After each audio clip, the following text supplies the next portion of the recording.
Hello racing fans, and a warm welcome to Trackside, proudly brought to you by World Sports Betting. Bet with the best. Bet with WSB, a leader in the fixed odds betting market and number one in the anti-post betting market.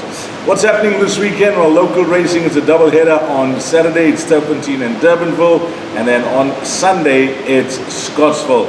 For Trackside, I've done a treble for this weekend, and I've picked out two horses at Turpentine and one horse at Scottsville. And then what we've decided to do, there have been a few requests that maybe a pick six guide for the guys, and I've chosen the pick six at Scottsville. So we'll give you the numbers for that perm. You can use it as a skeleton perm, you can add your numbers to it, but we will give that perm towards the end of the show after we've done with the treble. Okay, let's begin with the treble. I mentioned two horses at Turpentine, and the first will begin in race number 6, and we're going with a class here. This is a Pinnacle Stakes over 1450 meters, and I think for most punters the obvious horse when they have a look at race number 6 will no doubt be MK's Pride from the Paul Peters stable. And on Trackside, we're in agreement. It's been an absolute joy and an absolute pleasure for his owner, Mr. Nkale, the way he's raced throughout his career. He's just got a solid record, 12 starts, 5 wins, 7 places.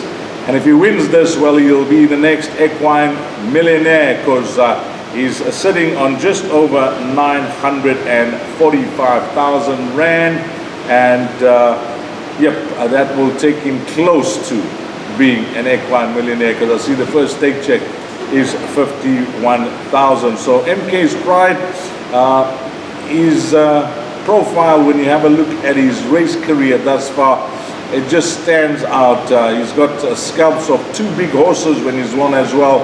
War of Athena in the Ready to Run race, and of course got the green light in the Hawaii Stakes. So yeah, he's always been a horse that just gives off his best, solid when he comes to the track. And his last 3 starts, he's been in some competitive racing, some big battles, but he's given a superb account of himself. Golden Horse Casino Sprint, he was third behind Battle Force. There were excuses that day as well. His penultimate start, he ran an absolute blinder in the Post Merchants behind Casimir, and then he rounded off his season, that was last season, in the Mercury Sprint, where he ran close up behind Pearl of Asia. So the form is clear to see. He's unbeaten over the course and distance, and he's got a jockey that obviously gets on best with him. He hasn't been off for too long. It's 42 days after his last start, which was back in July. Of course, it was the last day of the season, and this 1450, although it's tight, it's very tight in the best weighted column if you have a look at that, but in the small field he's just a clear standout in black and white, and I think he'll be a popular choice amongst many as a banker bet and one to include in your all-to-comes. And on Trackside, we give him the green light, we give him the seal of approval here, number 2, MK's Pride. Our next horse will come up in the next race at Turpentine. It's race number 7. And this filly is called Under Your Spell. She's a daughter of Cape Town. Now, look at her record as a juvenile. 5 runs, 4 wins. Now, her wins include the listed Ruffian Stakes, the Grade 3 Proteus Stakes, and then she rounded that off with a superb performance, a performance of a career thus far. That was in the Grade 1 Allen Robertson at Scottsville, and that day she won, beating Sounds of Warning. Now, Lyle Houston will partner her, and it's straight into a 1450. They're not wasting time with this filly, bringing her over sprint tip. She's been racing over sprints thus far in her career, but it's straight into a 1450. And I looked up her pedigree. Well, she's related to Witchcraft, who I think won the Track and Ball Oaks. In Cahoots stays 14750. Don Vito gets a mile. Psychic gets 2,000 meters. So, while she's been super impressive over the sprint distance, she's actually going to get better and stronger and will appreciate further in her career. So 14.50 is actually going to suit her much better. Just the way she travels in her races. I remember, most of her wins, but the one that stands out, that Group 1 Allen Robertson, the way she travels in a race, and when asked for an effort, she makes up the ground effortlessly, this filly. So she's going to love the step up in distance, and all she needs to do is just pick up from where she left off last time out. Just continue that 2-year-old form, and you think that her first run in open company, her class will pull her through here. That's race 7, number 4, Under Your Spell. And then where do we close off this treble? Well, it's at Scottsville on Sunday, and it's all the way to race number 7. Yes, it is race number 7. It's a 1200-meter race. It's a D division handicap, a merit weight. It's 77 for the fillies and mares. And last time out, I went for this filly. She was at generous odds, big price of 10-1, and she did everything but win. She just found one better on the day, and she was beaten by a mare that was of the right mark. She was coming down steadily in the ratings on the guard puller yard, and it looked to be her time. And this filly was certainly not disgraced. She was only beaten a length by Traveling Light. She was given a half a kg, a pound for that run of a 73, but let's not forget that she's also come right down in the ratings. At her best, she was a 90. She's off a 73. And whilst, she's up in weight, she carried 53 and a half last time out, she's now down in class. And Muzi Yeni got a good feel for her. He partnered her for the first time at her last start. And you think that now that he knows the filly, her course and distance record is solid. 3 runs, a win, a second, and a third. So number 10, Savstar, is a filly, and I really like in race number 7, and she's going to be the play of the day at Scottsville. So that's going to be the treble.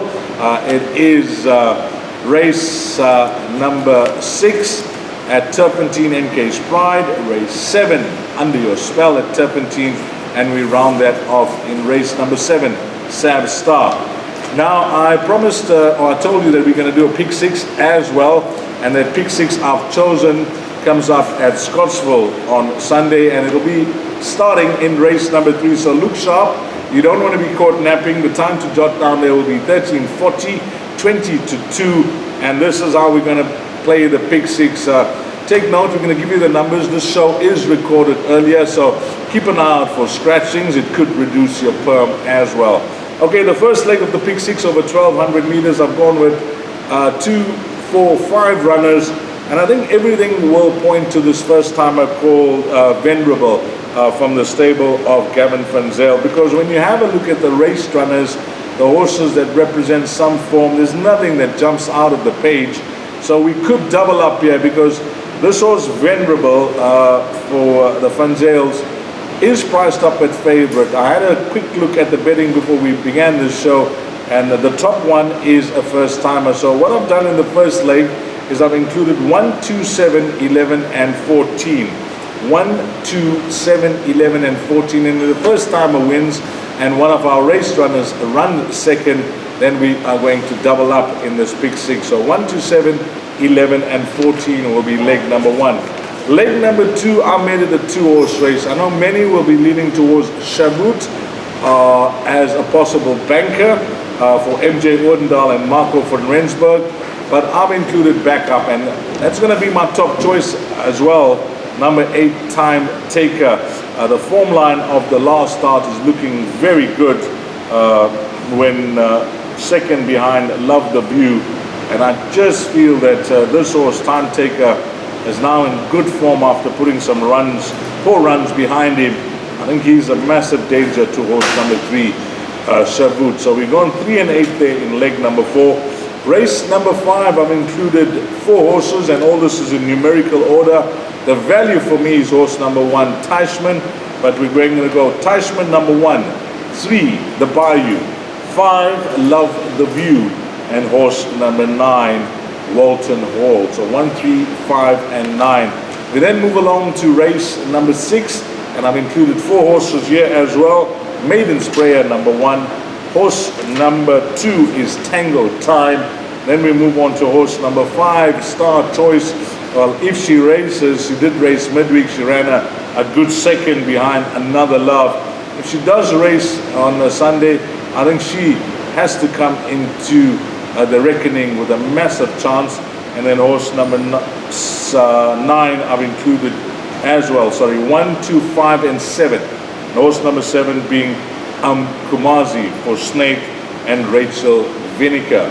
And then our banker in race number 7, which we touched on Trackside Treble, that will be Sav Star, horse number 10. And are we closing off this Big 6? If we're going, well, thus far it's costing us 160 Rand. So we can include 5 horses in the last leg. 5, 7, 10, 12, and 13. 5 being High Velocity, 7 being Gimme a Rainbow, 10 is Kimura, 12 is Lunacam, and then we round that off with number 13, So Var. So we'll recap on all the bets for the weekend.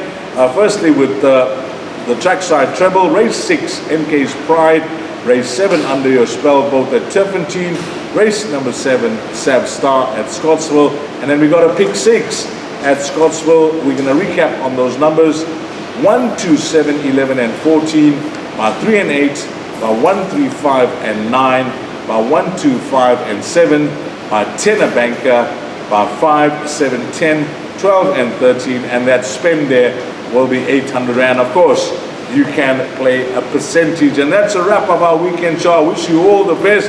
Have a fabulous weekend. Find all the winners, and on behalf of World Sports Betting, thanks to all the punters, but more importantly and more especially thanks to you, the valued customer, for your support. Until next week, you take care.